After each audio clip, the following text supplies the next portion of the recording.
בוקר טוב לכולכם.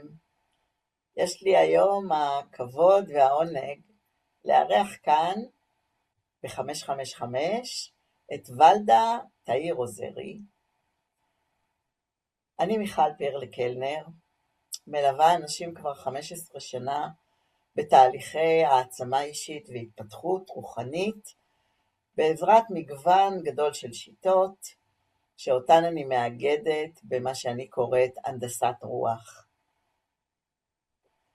אני גם נשענת על 30 שנה של ניסיון בתחום ההנדסה, הנדסת סביבה, בתחום המחקר, ודוקטורט שעשיתי בטכניון בתחום הזה. כל אלה כבר חיברו אותי מזמן לאמא האדמה. אז שלום לך, ולדה. את ולדה אני פגשתי לראשונה באיזשהו קורס מטאפיזי שהשאיר מאוד את עולמי. ולדה משכה את תשומת ליבי והתחלתי לעקוב אחריה בפייסבוק. ואני זוכרת שאז, לפני מלא שנים, פרסמת איזשהו פוסט, והייתה שם איזה מנטרה שלקחתי אותה כצעידה לדרך עבורי לאיזשהו פרק זמן.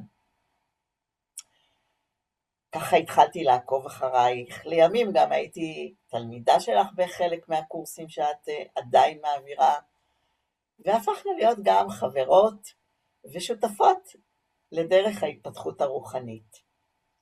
אז ולדה הקימה את האקדמיה ללימודי הרוח, ואנחנו עומדים במהלך הרעיון הזה לשמוע עליה ועל האקדמיה שהיא הקימה. אני מקווה שיש לכם סקרנות.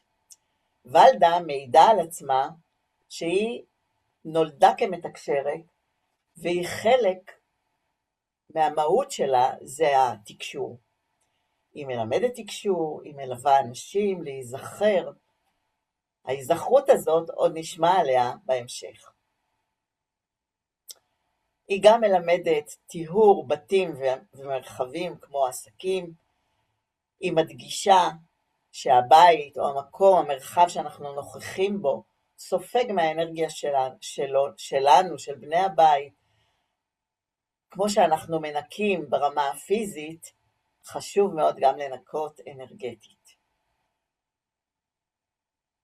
ולדה היא דור רביעי במשפחה שעוסקת בטיהור עופרת, והיא מלמדת חניכה עד לרמת מאסטר של התהליך הזה. ולאחרונה היא פיתחה את שיטת היהלום הגולמי, שעובדת על ניקוי ה-DNA הרוחני, ואנחנו עוד נשמע על זה רבות במהלך היום. אז ולדה, אני מזמינה אותך רגע לספר מה כוללת האקדמיה שלך. בבקשה. קודם כל, תודה רבה על ההזמנה. זו זכות גדולה בשבילי תמיד לשתף את הידע שלי עם אנשים ולפתוח, כי בשבילי זה פשוט מתנה. אז שלום לכולם, שמי ולדה. אני היום מנהלת האקדמיה ללימודי הרוח של 23 שנה, שבה בעצם אני שמה לדגש על ההיזכרות של הנשמה, שיש לנו זיכרון שנולדנו איתו, ואנחנו יודעים מי אנחנו. כולנו יהלום בבסיס שלנו.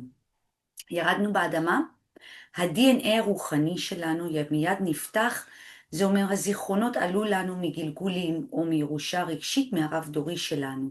וזה יוצר לנו אמונות, דפוסים, ניהול, התנהלות, שהיא מעכבת אותנו בתודעה. אז בעצם בתוך האקדמיה אני גם מלמדת קורס תקשור, כי זה זכות הלידה שלנו, לדעת לתקשר עם עצמנו כדי ליצור קרבה וקירוב פנימי, קודם כל לפני שאני מתקשרת בשביל מישהו אחר, להכיר את החלקים שבי. אני גם זכיתי ללמד את העופרת שאני מגיעה מדור רביעי במשפחה, שזה עובר מאמא לבת ואמא לבת, אז אני מלמדת מזה גם חניכה ומאסטר.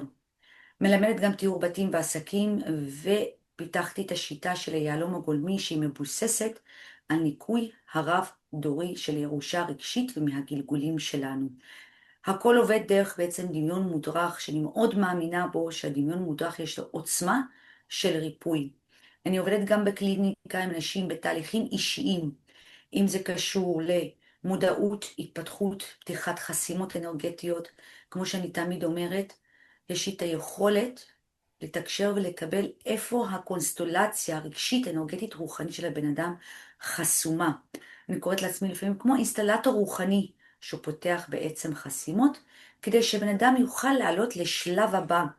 אני מלווה אנשים בדרך בהתפתחות הרוחנית, רגשית ומנטלית שלהם.